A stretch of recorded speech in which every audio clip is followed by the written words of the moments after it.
Start होती है तो ईयर 1974 में वेस्ट वर्जीनिया का एक सैनिटोरियम दिखाया जाता है और ये सैनिटोरियम बेसिकली डी फार्म लोगों के लिए बनाया गया था। और जो डी फार्म लोग यहाँ पर रहते थे असल में वो इनब्रीडिंग और बर्थ डिफेक्ट की वजह से डिफॉर्म बने थे। तब वहाँ के incharge doctor Brandon doctor N को वहाँ के पेशेंट्स के बारे में बता रहे थे और इसी दौरान एक पेशेंट डॉक्टर एन को पीछे से पकड़ लेता है और उनके बालों में से एक हेयर पिन निकाल लेता है। फिर वो दोनों आगे बढ़ते हैं और डॉक्टर ब्रैंडन डॉक्टर एन को इलीगल ब्रदर्स के लॉकअप में लेकर जाते हैं और वो तीनों ब्रदर्स कोई और नहीं बल्कि थ्री फिंगर, सॉटूथ और वन आई थे। डॉक्टर ब्रैंडन बताते हैं कि ये तीनों भाई मिसेस हिल्लिगर को एक जंगल में मिले थे और यही वजह है कि इन्हें हिल्लिगर ब्रदर्स कहा जाता है। और जब ये ब्रदर्स मिले थे तब तक वो अपने पेरेंट्स को खा चुके थे और यही नहीं, डॉक्टर उन्हें वहाँ के सबसे खतरनाक पेशेंट कहता है। हालांकि वो अभी बच्चे थे और उनके खतरनाक होने का प्रूफ ये है कि एक तो अपनी 2 उंगलियां ही चबा गया और वही था थ्री फिंगर। एक ने अपनी आंख निकाल कर खा ली और इसलिए वो था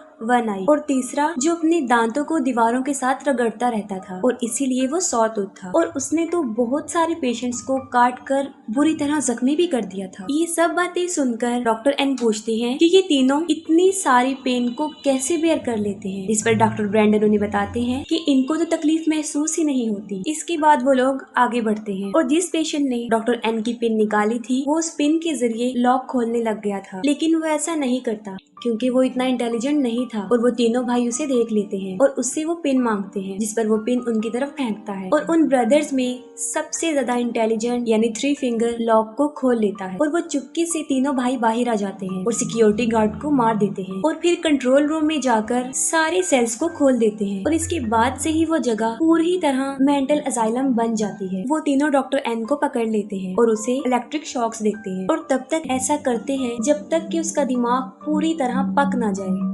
इसके बाद वो डॉक्टर ब्रैंडन को भी पकड़ लेते हैं और अपनी स्मार्टनेस शो करवाते हुए उससे भी बड़ी बेरहमी से मार देते हैं। और फिर 29 इयर्स गुजर जाते हैं और 29 सालों के बाद 9 स्टूडेंट्स को दिखाया जाता है। उस वक्त वो सब स्नो को बहुत इंजॉय कर रहे होते हैं। उन्होंने अपने एक फ्रेंड कैबिन में जाना था लेकिन वो रास्ता भूल जाते हैं और एक बहुत खतरनाक तूफान में बुरी तरह फंस जाते हैं और इसी दौरान वहाँ पर मौजूद उन्हें एक बिल्डिंग नजर आती है। वो सब लोग उस बिल्डिंग की तरफ बढ़ते हैं लेकिन उन्हें ये अंदाजा बिल्कुल नहीं होता कि वहाँ पर जाने की उन्हें कितनी भारी कीमत अदा करनी पड़ी। और वो बिल्डिंग वो ही सैनिटोरियम था जहाँ पर वो तीनों भाई रहा करते थे। जैसे ही वो लोग अंदर जाते हैं उन्हें पता चल जाता है कि ये एक हॉस्पिटल था और वो आग जलाकर आराम से वहाँ पर बैठ जाते। लेकिन वो आराम से बैठने वाले लोग बिल्कुल भी नहीं थे क्योंकि ये उनकी नेचर में शामिल था कि किसी सुनसान जगह पर जाकर उस जगह की अच्छे से तलाशी ली जाए। और वो पूरी जगह की अच्छे से तलाशी लेते हैं और इंचार्ज ऑफिस में उन्हें वाइन मिल जाती और वहीं पर उन्हें वहाँ के पेशेंट्स की फाइल भी मिल जाती है जिसे देखकर उन्हें पता चल जाता है कि यहाँ पर डी फार्म लोगों को रखा जाता था। फिर हम देखते हैं कि वो तीनों भाई किसी को लेकर उस सैनिटोरियम में पहुँच जाते हैं। उन स्टूडेंट्स में से 3 नाइट स्पेंड करने के लिए बेड्स को चेक करने के लिए जाते हैं और वहाँ पर उन्हें कुछ नजर आता है। उन तीनों में से लड़का विंसन चेक करने के लिए अंदर जाता है और अंदर जाते ही उसकी शाउट करने की आवाजें आती जिस पर बाहर खड़ी वो लड़कियां जैना और कैनी डर जाती हैं। लेकिन किसी तरह वो हिम्मत करके विंसन को ढूंढने जाती हैं। विंसन उनके साथ एक घटिया सा मजाक कर रहा होता है और उन्हें डरा देता है जिसकी वजह से वो दोनों उससे नाराज होकर वहाँ से चली जाती हैं। और तभी वरनाई उनका पीछा कर रहा होता है। उन सब से माफी मांगने के लिए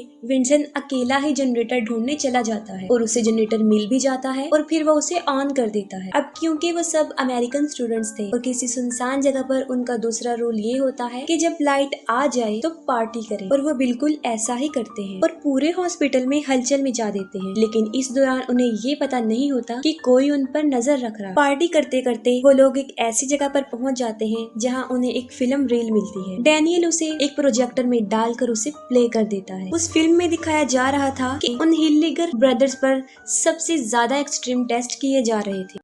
वो फिल्म देखकर लॉरेन कहती है कि उसका भाई उसे इनके बारे में बड़ी खौफनाक कहानियां बताता था। वो बताती है कि वो लोग बड़े खतरनाक थे और लोगों को मारकर खा जाते थे, लेकिन किसी को भी उसकी बातों पर बिलीव नहीं आता और सब सोने चले जाते। रात को सब लोग अपने अपने रूम्स में सो जाते हैं लेकिन विंसन को नींद नहीं आती और वो टहलना शुरू कर देता है। वो देखता है कि सामने कोई खड़ा हुआ था और वो उसका वही फ्रेंड बॉटर था जिसके कैबिन में उन्होंने जाना था। जब वो उसके पास जाता है तो वो देखता है कि वो मर चुका है और उसे कुछ सोचने समझने की मोहलत दिए बगैर सॉटूथ उसके सर में एक आयरन रॉड घुसा कर उसे मार देता है। जब सुबह हो जाती है तब भी तूफान रुका नहीं था और वो अभी तक वहीं पर होते हैं। वहाँ पर विंसन मिसिंग होने की वजह से जेना सबसे उसके बारे में पूछती है, लेकिन किसी ने भी उसको नहीं देखा था और इसके साथ साथ उन लोगों का सारा सामान भी गायब था। इस पर वो सोचते हैं कि शायद इस बार भी विंसन उनके साथ कोई मजाक कर रहा है और सब लोग उसे ढूंढना शुरू कर देते हैं। उनमें 4 स्टूडेंट्स बेसमेंट में जाते हैं और वहाँ पर उन्हें अजीबोगरीब किस्म का केज मिलता है जिसमें बहुत सारे औजार रखे होते हैं और जब वो आगे बढ़ते हैं तो उन्हें सारे सेल्स मिल जाते हैं जिनमें पेशेंट को रखा जाता था। और जब वो आगे बढ़ती हैं तो वो देखती हैं कि वहाँ पर बहुत सारा खून लगा हुआ है जिससे वो और ज्यादा परेशान हो जाते हैं। बेसमेंट में वो सब मुख्तलिफ डायरेक्शन में चले जाते हैं और तब जेना किचन में चली जाती है जहाँ पर वो देखती है कि सॉटूथ वाटर के टुकड़े कर रहा होता है। तभी थ्री फिंगर वहाँ आकर सॉटूथ को ले जाता है। तब जेना भी जल्दी से वहाँ से भाग जाती है और उन सब लोगों के पास आकर उन्हें बताने की कोशिश करती है। तभी वाटर की जैकेट में कुछ उनके सामने आकर गिरता है। तब केनिया उसे चेक करने जाती है और जैसे ही वो जैकेट को खोल कर देखती है तो वो देखती है कि उसमें वाटर का कटा हुआ सर है। अभी वो सब संभले भी नहीं थे। वो तीनों भाई बालकनी से एक बाल वायर नीचे फेंक कर क्लेयर के गले में फंसाकर उसे ऊपर खींचने की कोशिश करते हैं। तब काइल उसके पाँव पकड़ लेता है और वो पूरा उसके खून से भर जाता है। इतनी कोशिश के बावजूद भी वो काइल को बचा नहीं पाता और उसका सर धड़ से अलग होकर उसके ऊपर गिर जाता है। वो सब वहाँ से भागने की कोशिश करते हैं लेकिन उनकी स्नोमोबाइल चल नहीं रही थी क्योंकि उन्होंने उनके स्पार्क प्लग निकाल दिए थे। अब उन्हें कुछ समझ नहीं आ रही थी कि क्या किया जाए। लॉरेन जो कि स्की चैंपियन थी वो डिसाइड करते हैं कि वो स्की करके हेल्प लेने जाएगी और तब वो मदद लाने के लिए वहाँ से चल पड़ती है। बाकी सबके पास गर्म कपड़े नहीं थे और वो उस तूफान में भी नहीं खड़े रह सकते थे। तब वो इंचार्ज ऑफिस में खुद को लॉक करने का डिसीजन लेते हैं। वो जल्दी से भागकर ऑफिस में जाते हैं और अंदर से खुद को लॉक कर लेते हैं। अपनी सेफ्टी के लिए उनके पास कुछ नहीं था। हालांकि बेसमेंट में उन्होंने बहुत सारे औजार भी देखे थे और इसीलिए काइल, डैनियल और सारा बेसमेंट में जाते हैं और वहाँ पर थ्री फिंगर उनके पीछे पड़ जाता है और वो जल्दी से जाकर केज में छुप जाते हैं। और जब थ्री फिंगर वहाँ से जाता है वो बहुत सारे हथियार लेकर वहाँ से भाग जाते हैं। दूसरी तरफ वन आई ऑफिस के दरवाजे में होल्ड करके केनिया को पकड़ लेता है। इस पर ब्रिजिट उसके हाथ में ब्लेड मारती है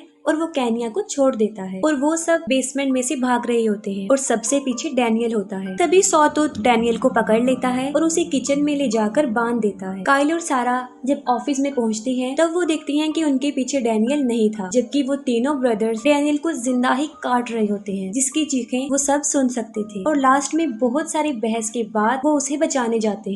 तब काइल देखता है कि वो तीनों उसकी मसल्स को काटकर तेल में फ्राई कर कर खा रहे थे और डैनियल उस टॉर्चर से बच नहीं पाता और उसे मरा हुआ देखकर वो सब डिसाइड करते हैं कि वो उन तीनों को अपने ट्रैप में फंसाएंगे। ये सोचते हुए वो उन लोगों पर अटैक कर देते हैं और उन्हें एक सेल में बंद कर देते हैं। तब काइल उन्हें जलाकर मारने का फैसला करता है लेकिन केनिया उसे ऐसा करने से रोक देती है। वो इसलिए मना करती है क्योंकि शायद उसकी इंसानियत जाग गई थी और वो उन्हें मासूम समझ रही थी। वो काइल को उन पर पहरा देने के लिए वहाँ पर रुकने को बोलते हैं और खुद जाकर सो जाते हैं। और यहाँ बदकिस्मती से वो उसी सेल में लॉक थे जहाँ पर वो 29 साल तक लॉक रहे। और सबसे बड़ी बात ये कि जिस पिन से उन्होंने वो लॉक खोला था अभी भी वो पिन वहीं पर ही पड़ी। और जब काइल सो जाता है तब थ्री फिंगर अपनी स्मार्टनेस दिखाता है और लॉक को खोल लेता है और बाहर आते ही सॉटूथ काइल को पकड़ लेता है। और जब केनिया काइल को चेक करने आती है तब खुद ब खुद जनरेटर बंद हो जाता है और हर तरफ अंधेरा हो जाता है। और वहाँ पर वो देखती है कि ना तो वहाँ पर काइल है और ना वो तीनों सेल में है। वो वापस आकर सबको बताती है और तभी वहाँ पर कोई दरवाजे पर आ जाता है जिसका फेस कवर होता है और वो सब समझते हैं कि शायद ये थ्री फिंगर है जिसको वो बड़ी बेरहमी से मारते हैं और वो जान से मर जाता है। फिर वो उसका फेस देखने के बारे में सोचते हैं। तब वो देखते हैं कि वो थ्री फिंगर नहीं था बल्कि वो काइल था जिसकी जुबान कटी हुई थी। उसे देखकर वो सब वहाँ से भागने की कोशिश करते हैं लेकिन वो तीनों भाई बुरी तरह उनके पीछे पड़ जाते हैं। भागते भागते वो सब उनके रूम्स तक पहुँच जाते हैं जहाँ पर उन लोगों का सामान भी रखा हुआ था। वो सब अपने जैकेट्स पहनकर खिड़की से बाहर आने का डिसीजन लेते हैं लेकिन वो एक सैनिटोरियम था जिसकी सारी विंडोज सील्ड थी और वहीं पर उन्हें एक टूटी हुई खिड़की मिलती है लेकिन उस खिड़की के पीछे बहुत सारी बर्फ जमी हुई थी। सारा उस बर्फ को हटाने लगती है और इतनी ही देर में वो तीनों भाई भी वहाँ पहुँच जाते हैं। वो थ्री फिंगर दरवाजा तोड़ने की बहुत कोशिश करता है। थ्री फिंगर के बाद सॉटूथ उस दरवाजे को तोड़ने की कोशिश करता है और इतनी ही देर में सारा बर्फ से एक रास्ता बनाने में कामयाब हो जाती है और वो वहाँ से बाहर निकल जाते हैं। लेकिन जेना बाहर निकल नहीं पाती और वो वहीं फंस जाती है और तब सॉटूथ एक ड्रिल लेकर उसे मार देता है। बाकी तीनों जान बचाकर वहाँ से भागते हैं, लेकिन वो तीनों भाई भी उन्हीं की स्नोमोबिल्स पर उनका पीछा करते हैं। सॉटूथ ब्रिजिट को पकड़ लेता है, जिस पर वो चाकू से उस पर हमला करती है और वो उसे छोड़ देता है। दूसरी तरफ हमें लॉरेन दिखाई जाती है, जो बर्फ जमने की वजह से मर चुकी होती है। और यहाँ पर सबसे अफसोसनाक बात ये है कि मेन रोड उसके सामने ही था, जो तूफान की वजह से उसे नजर नहीं आया और वो हिम्मत हार कर वहीं बैठी रही और मर गई। अब सिर्फ केनिया और सारा ही बचते हैं और केनिया अपनी जान बचाकर भाग रही होती है और वन आई उसके पीछे पड़ा होता है। अभी वो केनिया को पकड़ने ही वाला होता है कि सारा उसे मारकर नीचे गिरा देती है और वो अपनी स्नोमोबिल्स लेकर वहाँ से चली जाती है। वो दोनों बहुत खुश होती है क्योंकि ये सब उन्होंने अपने प्लान के अकॉर्डिंग किया होता है। वो इतनी खुश होती है कि वहाँ पर लगी हुई वायर्स उन्हें नजर नहीं आती और उन दोनों का सर धड़ से अलग हो जाता है। तभी थ्री फिंगर वहाँ आता है और उनके सर उठाकर ले जाता है और उनकी बॉडी वहीं पर ही पड़ी रहती है और इसके साथ ही ये मूवी एंड हो जाती है।